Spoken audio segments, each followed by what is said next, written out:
Artemis hospital sector 51 में गुरु वेद प्रकाश गंगानी के मार्गदर्शन में गुरु सोहन लाल डांस अकादमी द्वारा आयोजित शास्त्रीय कथक संध्या काथंगिका का भव्य आयोजन हुआ। जयपुर घराने की परंपरा को समर्पित इस कार्यक्रम में प्रख्यात कलाकारों की मनमोहक प्रस्तुतियों ने दर्शकों को मंत्रमुग्ध किया और गुरु शिष्य परंपरा की सशक्त झलक प्रस्तुत की।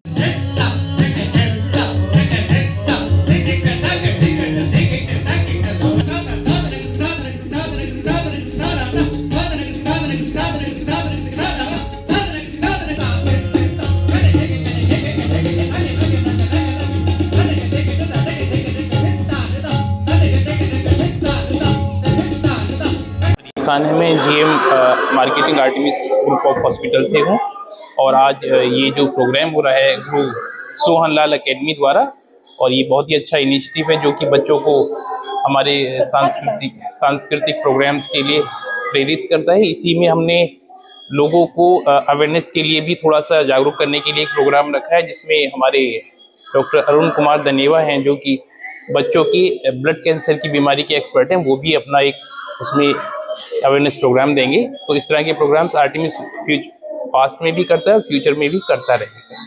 Thank you very much Sohan Lal academy to provide this type of opportunity to Artemis hospital. Thank you. I am working as a principal in Rishi public school. मुझे यहाँ चीफ गेस्ट के तौर पर बुलाया गया है और ये कथक का प्रोग्राम है जहाँ सभी पार्टिसिपेंट कथक को प्रेजेंट करेंगे स्टोरी टेलिंग के तौर पे, and it is really very different kind of like initiative, जिसमें कि सारे कथक डांसर हैं वो एक कहानी को बताएंगे अपने डांस के एक्सप्रेशन से, और इनका जो इनका नाम रखा गया प्रोग्राम का वो भी बहुत अच्छा है, कथांगिका। So let's see how the performers are going to perform. So I wish all the very best to all the performers. सभी इन बच्चों की प्रतिभा देख के आप क्या कहें? बच्चों के ने का जो डेडिकेशन उनके डांस परफॉर्मेंसेस से दिख रहा है, जैसे कि बोला भी जाता है कि डांस जो है वो एक मूवमेंट नहीं है, वो एक सोल का एक्सप्रेशन है। सो जो बच्चे जो कहानी स्टोरी बिना बोले एक्सप्रेस कर रहे थे वो बहुत ही लाइक कमेंडेबल था। उन्होंने लाइक बिना एक भी शब्द यूज़ किए अपने एक्सप्रेशन से, and like the performance was wonderful according to me. I was speechless to see the performances of students. आपके स्कूल के बच्चे आए हैं यहाँ पर? मेरे स्कूल के बच्चे तो नहीं आए, बट हाँ मेरे स्कूल के टीचर हैं यहाँ। हाँ, थैंक यू। हाँ, थैंक यू।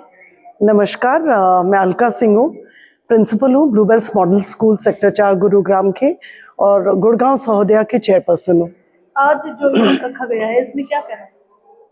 मैं कहूँगी कि इस प्रकार के जो इवेंट्स हैं जहाँ बच्चों को बहुत मौका मिलता है परफॉर्म करने का, और साथ ही में इतने बड़े जिस तरह के आर्टिस्ट हैं उनके साथ जो मौका मिलेगा, तो वो भी मतलब मेरे हिसाब से तो हर बच्चे को ये मौका मिलना चाहिए। आज बच्चों की प्रतिभा देख के क्या कहना? मैं ये कहना चाहूँगी कि जो बच्चे हैं यहाँ बहुत टैलेंटेड है, देयर परफॉर्मेंस इज अमेजिंग, बहुत ज़्यादा अच्छी है। एंड शायद आज जिस तरह से मतलब हम आधुनिक दौर में चल रहे हैं, तो ये संस्कृति से जुड़े रहना, अपने कला से जुड़े रहना, रूट से जुड़े रहना, शायद ये प्रोग्राम और ये बच्चों की परफॉर्मेंसेस यही दर्शाती हैं। एकेडमी को किस तरीके का संदेश देते हैं कि बच्चे आगे बढ़ रहे हैं, डांस में जा रहे हैं? एकेडमी को मुझे लगता है कि बच्चे मतलब अगर आप देखें तो बहुत उनकी परफॉर्मेंस ही बता रही है कि वो बहुत आगे जा रहे हैं और बहुत ही अच्छे से सीख रहे हैं। I think that is more important कि बच्चा किस प्रकार से सीखे, और जैसे मयंक जी जैसे गुरु उनके साथ है, तो I am sure they are going to do very well. Thank you. जो आज परफॉर्मेंस रखी गई थी उसको लेकर क्या कुछ कहना है, और बच्चों ने जो परफॉर्मेंस की उसको लेकर क्या प्लान था, किस तरह की तैयारी थी? तैयारी तो बच्चों ने अच्छी करी। आपने देखा कि बहुत ही काफ़ी टाइम से मेहनत कर रहे थे, और कुछ बच्चे ऐसे हैं जो बहुत कम समय के अंदर उन्होंने किया है। जो कि जैसे कुछ बच्चे ऐसे हैं कि भाई जिनका 12th इसका 10th और 12th बोर्ड के एग्ज़ाम में थे, कुछ जॉब वाले भी थे बच्चे, जिन्होंने बहुत मेहनत से काफ़ी उससे किया है। ये हमारे मतलब फादर की वजह से हम हर साल कोशिश करते हैं कि उनकी जयंती समारोह हो, तो एक इसी तरह से अपनी गुरु शिष्य परंपरा चलती आए, आगे भी इसको बढ़ाने की कोशिश कर रहे हैं। जितना ज़्यादा से ज़्यादा बढ़े अच्छी बात है, और बच्चों ने तो बहुत बढ़िया किया है। क्या कुछ मैसेज होगा बच्चों के लिए ऐसा खास?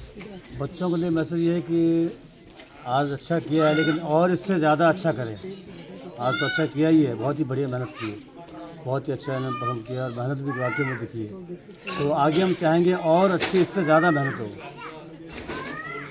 जितनी ज़्यादा से ज़्यादा करेंगे उतना इसका कोई अंत तो है नहीं। बिल्कुल सर। मैम आइए आप एक बार ऐसा कुछ 2 वर्ड बोल दीजिए बस इसी पर।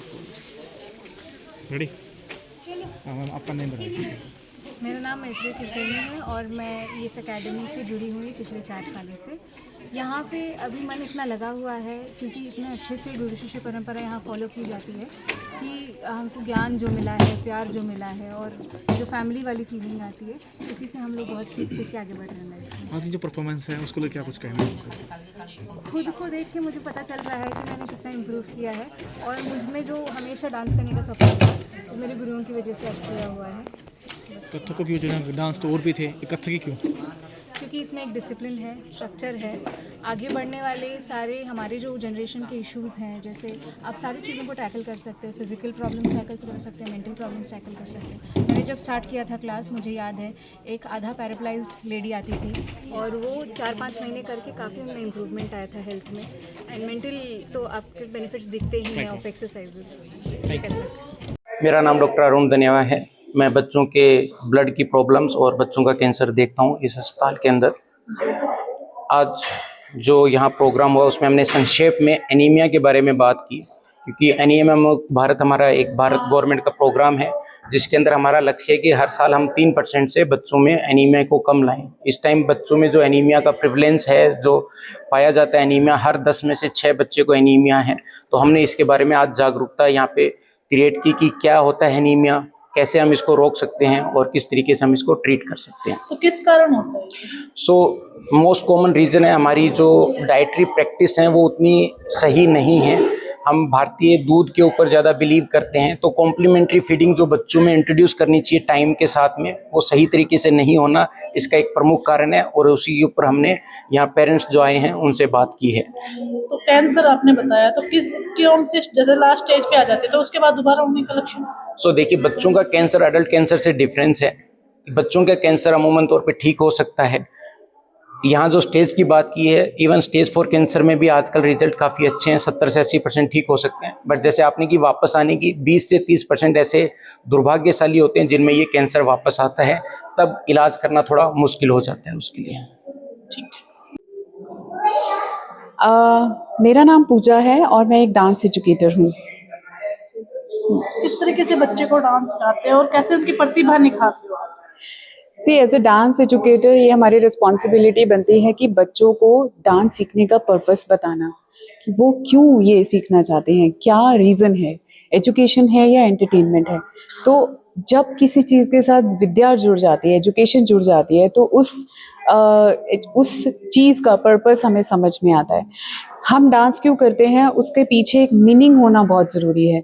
जैसे कि कथक नृत्य हमें क्या सिखाता है? डिसिप्लिन सिखाता है लाइफ में, और स्पिरिचुअली बहुत कनेक्ट करता है हमें यूनिवर्स के साथ। तो बहुत सारी ऐसी चीज़ें हैं जैसे लाइफ स्किल्स, लाइफ के चैलेंजेस को फेस करना, ये सारी चीज़ें हम कथक नृत्य से सीखते हैं। तो यही चीज़ें मैंने अपने गुरुओं से सीखी है, वही मैं अपने स्टूडेंट्स को आगे ट्रांसफ़र करती हूँ। कितने बच्चे आपकी एकेडमी में? ये मेरी एकेडमी के शो के बारे में पूछो। किस उपलक्ष्य में? सी गुरु वेद प्रकाश गंगानी जी, गुरु मयंक गंगानी जी ने जो बच्चों को तैयार किया है और जो सालों साल ये बच्चों को रेडी करते हैं, उनके साथ इतनी मेहनत करते हैं, उनको कथक नृत्य सिखाते हैं, तो आज वो सब सारे बच्चे, सारे स्टूडेंट्स आकर यहाँ पर अपनी स्टेज पे प्रतिभा दिखाएंगे और अपनी अपनी परफॉर्मेंस, अपनी अपनी प्रस्तुतियाँ देंगे। तो मैं तो बहुत ज़्यादा एक्साइटेड हूँ उनको देखने के लिए कि वो आज कैसे अपनी प्रतिभा को सबके सामने लेकर आते हैं और जो गुरुओं ने उनके टीचर्स ने उनके ऊपर जो मेहनत की है वो किस तरह से उसको प्रदर्शित करते हैं। प्रतिमा